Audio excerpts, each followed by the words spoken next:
평안하세요. 오늘도 주님께서 우리와 함께 하시는 참 좋은 날입니다. 신년을 맞아드리는 신년 특별기도회 빌립보서 강의 7번째 시간입니다.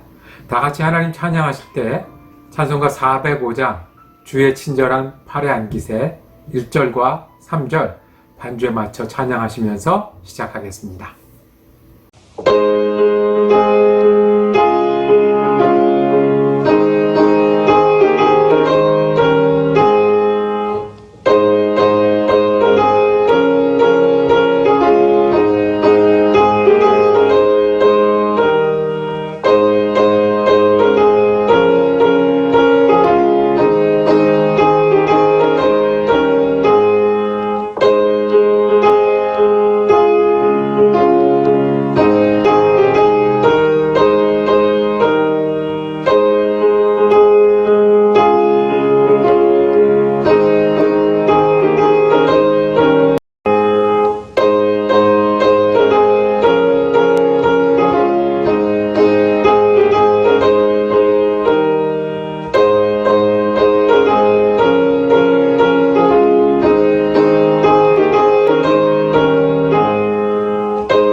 오늘의 말씀은 빌립보서 4장 4절에서 7절까지의 말씀입니다. 주 안에서 항상 기뻐하라. 내가 다시 말하노니 기뻐하라. 너희 관용을 모든 사람에게 알게 하라. 주께서 가까우시니라. 아무것도 염려하지 말고 다만 모든 일에 기도와 간구로 너희 구할 것을 감사함으로 하나님께 아뢰라. 그리하면 모든 지각에 뛰어난 하나님의 평강이 그리스도 예수 안에서 너희 마음과 생각을 지키시리라. 아멘. 한 마음으로 기도하시겠습니다. 사랑과 은혜의 아버지 하나님, 하나님 우리 아버지 되셔서 오늘을 허락하시고 하나님 우리 목자 되셔서 새해를 인도하시니 감사를 드립니다. 새해 가운데 소원은 우리가 더 믿음의 사람이 되기를 원합니다.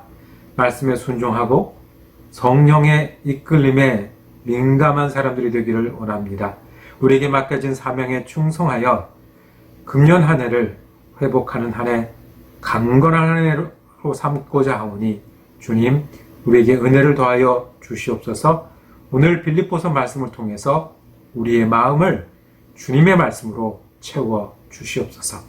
우리 주님 예수 그리스도 이름으로 기도드립니다. 아멘. 오늘 말씀의 제목은 감옥에서 전한 기쁨입니다. 이 감옥이란 말과 기쁨이란 말은 서로 어울리는 단어가 아닙니다. 그런데 어떻게 감옥에서 기쁨을 말할 수 있을까요? 4절은 이렇게 시작을 합니다. 주 안에서 항상 기뻐하라. 내가 다시 말하노니 기뻐하라. 기뻐하라고 명령하시는데 우리가 어떻게 기뻐할 수 있겠습니까? 우리는 외부적으로 힘든 일을 너무 자주 만납니다. 그리고 실은 우리 마음이 불편한 일, 우리 생각이 복잡할 때가 너무 자주 있습니다. 어려운 일이 있는데 어떻게 기뻐할 수 있겠습니까? 사람이 긴장하고 걱정을 하면 다른 생각이 들어갈 틈이 없는데 어떻게 우리가 기뻐할 수 있겠습니까? 기쁨이란 게 명령한다고 되는 겁니까? 기쁨이란 거는 이렇게 솟아나야 되잖아요. 솟아나야 느낄 수 있는 감정인데 오늘 말씀은 거듭 항상 기뻐하라. 다시 말하니 기뻐하라고 명령하십니다. 기쁨이 안다고 되는 건 아닌데요. 하려고 해서 되는 것도 아닌데요. 어떻게 가능하겠습니까? 오늘 말씀에 기뻐하라고 명령하셨고 그 다음 명령은 너희 관용을 알게 하라 말씀하셨습니다. 이유가 있습니다. 주께서 가까우시니라. 기뻐하라. 관용이 다른 사람에게 보이게까지 하라. 왜냐하면 주님이 가까우시잖아. 우리가 기뻐하시는 이유는 주님이 우리와 함께 하시기 때문에 그렇습니다. 우리 전에 우리의 모든 문제를 해결하시고 승리를 이루어 놓으셨기 때문에 그 안에 사는 우리가 기뻐할 수 있는 겁니다. 또 주님이 지금은 우리가 그림자처럼 천국을 맛보며 살지만 우리를 기다리시고 함께 하실 천국이 우리를 기다리고 있기에 주님이 가까이 계시기에 우리가 기뻐하라고 명령할 수도 있고 그 명령에 아멘 할 수도 있는 겁니다. 그리고 또 말씀합니다. 주님이 가까우시니까 기뻐하고 그 다음에는 관용을 모든 사람에게 알게 하라 이렇게 말씀하셨어요. 관용이 뭡니까? 너그러운 거죠. 관용이 뭡니까? 봐주는 겁니다. 용서하는 겁니다. 잘못하고 어렵고 힘든 경우를 당해도 그것에 대해서 보복하고 불평하고 힘들어하기보다는 너그럽게 하고 품어주고 오히려 좋은 것으로 갚아주는 겁니다. 어떻게 관용할 수 있습니까? 그 관용이 드러날 수 있겠습니까? 우리가 이렇게 어려운 일이 많은데요. 주께서 가까우시니라. 주님이 우리 앞서서 관용으로 우리를 구원해 주셔서 우리가 예수님 믿고 살게 해주셨고요. 지금도 주님이 관용에 있어서 우리 같은 부족한 사람도 기뻐하라는 말씀에 아멘 할 수 있고요. 그리고 주님이 가까우시대요. 지금처럼 그림자가 아니라 완전히 이루실 그날이 가까우시니 너희가 보복하거나 불평하거나 어려움으로 되갚지 말고 너그럽게 포용하고 안아주라고 말씀하십니다. 주님이 계시니까요. 어떻게 이 말을 할 수가 있겠습니까? 사도 바울이 이 말씀을 전할 때 어떻게 들렸을까요? 사도 바울이 지금 2년 이상을 어디에 있었다고요? 로마 감옥에 갇혀 있었어요. 하나님 말씀 전하다가 갇혀 있었어요. 어떤 사람은 그거 봐라, 오버하고 잘난 체하고 나서더니 그렇게 됐다라고 비난하는 그런 지경에 있었고요. 감옥에 있는 형편이 이제 나이가 많이 들어서 감옥에 있는 형편이 어땠겠습니까? 그런데 사도 바울이 편지하는 거예요. 감옥에서 감옥 바깥에 있는 사람에게 기뻐하라. 관용을 보여라. 그리고 사도 바울이 지금 감옥에서 뭘 하고 있는 거예요? 기뻐하고 있는 거예요. 사도 바울이 감옥에서도 다른 사람들에게 너그럽고 기쁨을 표현하고 은혜를 나눠주고 있다는 거예요. 여러분들이 이 편지를 받은 사람이라면 어떻게 생각하겠습니까? 사도 바울 선생님도 지금 그렇게 하고 계십니까? 감옥에 계시잖아요. 그런데 실은 이 편지가 어디로 가고 있는 편지죠? 빌립보로 가고 있는 편지. 기억하십니까? 사도행전 16장에서 있었던 일입니다. 사도 바울이 선교여행을 하다가 꿈을 꿨어요.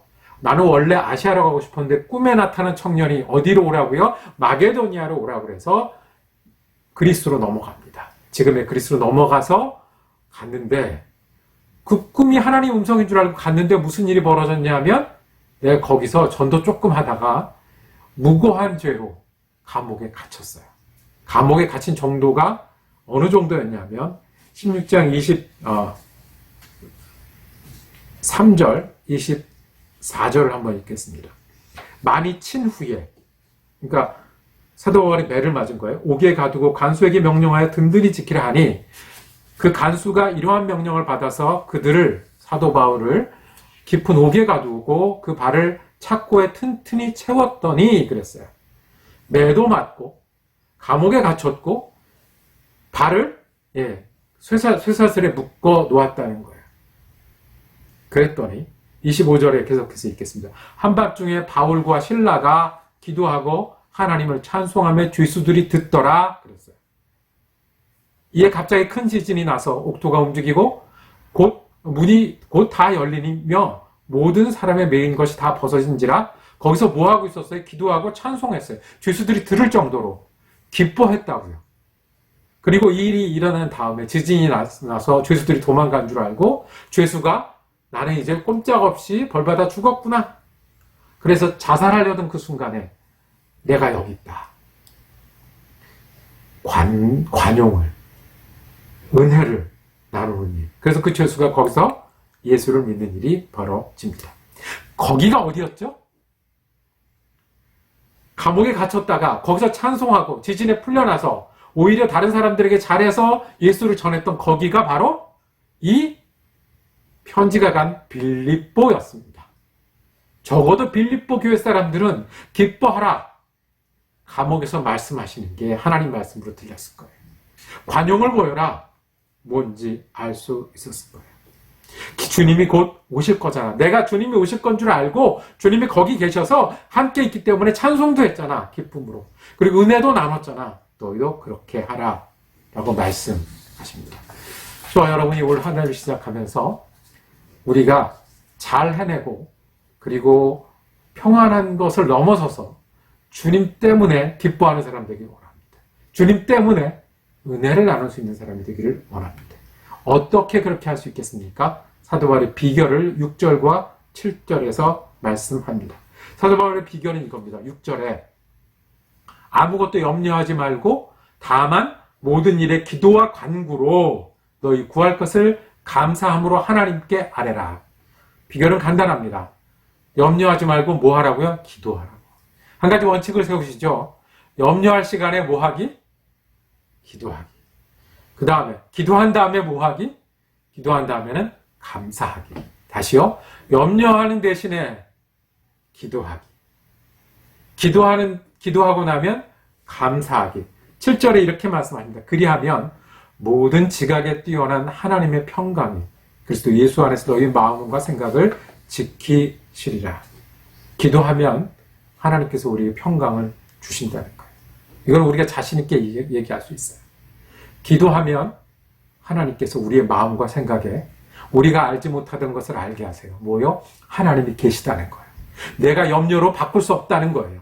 내가 걱정한다고 내가 달라지지 않는데 누가 계시면 주님이 가까우신 것을 아는 이 지각에 뛰어난 지혜 중에 지혜를 알고 나면 내 혼자 하는 게 아니라 내 염려에 넘치는 게 아니라 역사하시는 하나님 때문에 우리 가운데 평강하신다는 거예요. 그게 마음과 생각을 지키신다는 거예요. 여러분 기도한다고 금방 변하나요? 금방 안 변하는 것 같아요. 근데 하나님께서 우리가 기도할 때마다 기도 응답의 표시를 주는 게 있어요. 평강이에요. 하나님이 기도를 들으신다. 하나님이 함께 하신다. 그리고 내가 염려하면서 그치는 게 아니라 감사할 수 있다라는 평강이에요. 아주 쉬운 예를 들면 우리 아가씨가 좋은 신랑감을 만나게 해주세요. 기도하면 눈 뜨고 일어났어요. 그러면 내 앞에 신랑감이 나타나 있을까요? 금방 안 나타나 있어야 돼요. 맞선도 봐야 되고 데이트도 해야 되고 여러 생각도 해야 돼요. 그런데 기도하고 나면 내가 신랑감을 찾는 걱정이 뭐로 바뀌어요? 하나님과 함께하는 걸로 바뀌고 감사하게 되면 내 가운데 평강이 생겨요. 이게 마음과 생각을 지키는 거예요. 공부하는 학생이 공부 잘하게 해주세요. 공부 잘하게 됩니까? 그런데 공부 잘하기 위해 기도하고 감사하고 일어나면 이게 염려에서 그치는 게 아니라 사명이 되고 감사가 되고 목표가 돼서 주님께 우리에게 평강을 주세요. 그때부터 그 평강 가지고 뭘 할 수 있는 거예요? 주님과 함께 공부하는 거예요. 가족 관계도 마찬가지고요. 사업도 마찬가지고요. 건강도 마찬가지고요. 염려하는 시간에 기도하고 감사하고 일어나면 주님께서 세상이 알 수 없는 것들을 알게 하신, 즉 하나님이 우리와 함께 하신 걸 알게 하셔서 평강으로 지키실 줄로 믿습니다. 우리 이번 기도하실까요? 한 해를 시작하면서 다짐하며 기도하기를 원합니다. 우리가 기도하는 사람 되기 원합니다. 기도하는 시간을 정하기를 원합니다. 기도하는 자리를 정하기를 원합니다. 나는 이런 건 꼭 기도하겠다. 내가 몇 사람은 꼭 기도하겠다. 우리가 다짐하고 기도하기를 원합니다.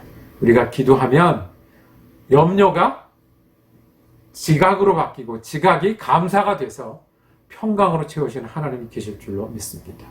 이것이 기뻐하는 비결이고 우리가 다른 사람에게 관용하고 은혜를 나눌 수 있는 비결입니다.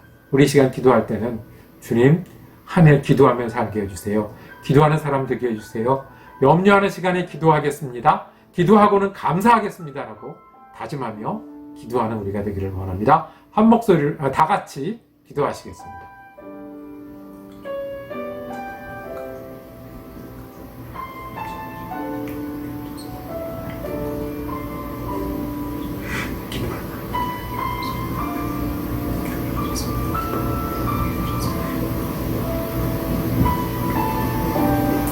주님, 우리가 한 해를 시작하면서 주님 앞에 다짐하며 기도합니다.